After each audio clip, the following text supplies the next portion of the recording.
ليرة زانایان والله أعلم إمام مالك فرمي السنة كسفينة نوح من ركبها نجا ومن تخلف عنها غرق. تشبيه زور جوانا دفرمي سنتي پیغمبر صلى الله عليه وسلم وكو كشتيكي نوح وايا هر کەسێک سەرکەوێت ئەوە ڕزگاریە بێت بە هیلاک ناچێت و هەر کەسێکش سوار ئەو کەشتیە نەبێت ئەو بە هیلاک چووە.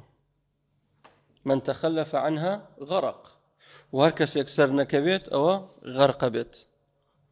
کەواتە ئەوانەی کە لەگەڵ نوحا سەرکەوتن سەلامی خوای لێبێ نوح هەمویان چیان لێهات؟ ڕزگاریان بوو. ئەوەشی کەمایەوە لەوانە کوڕەکەی خۆشی بوو و خێزانەکەی خۆشی بوو ئەوانە هەمووی چیان لێهات؟ بە هیلاک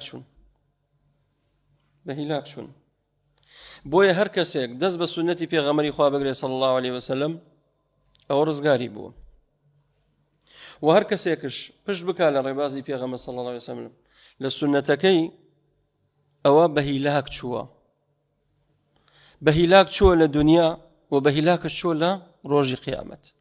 لە دنیا هەر کەسێک پشت بکات لە سنەت و ڕێبازی پێغەمبەر صلی الله عليه وسلم تووشی تەفریقا بیت، تووشی ناڕەحەتیە بیت، ئیتر دوای ئەهوا و ئارەزوەکانەکەویت، دوای ئەهلی بیدعەکەویت، ئیتر تۆ بەرەو بیدعە و بیدعەچیانە چتە ڕێوە. بۆ چونکە لاددا لە سنەت. بەڵام کە دەستت بە سنەتەوە گرت تەواو.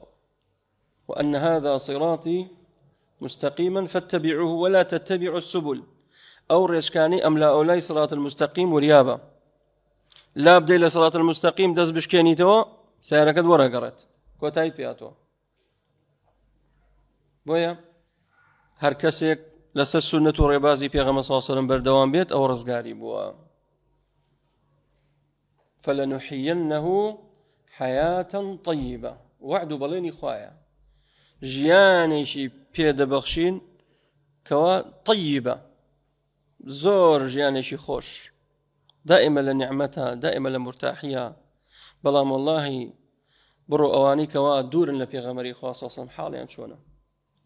هەر ڕۆژە و لە باوشی یەکێکان، هەر ڕۆژە و لە لای کەسێکان. بۆ چونکە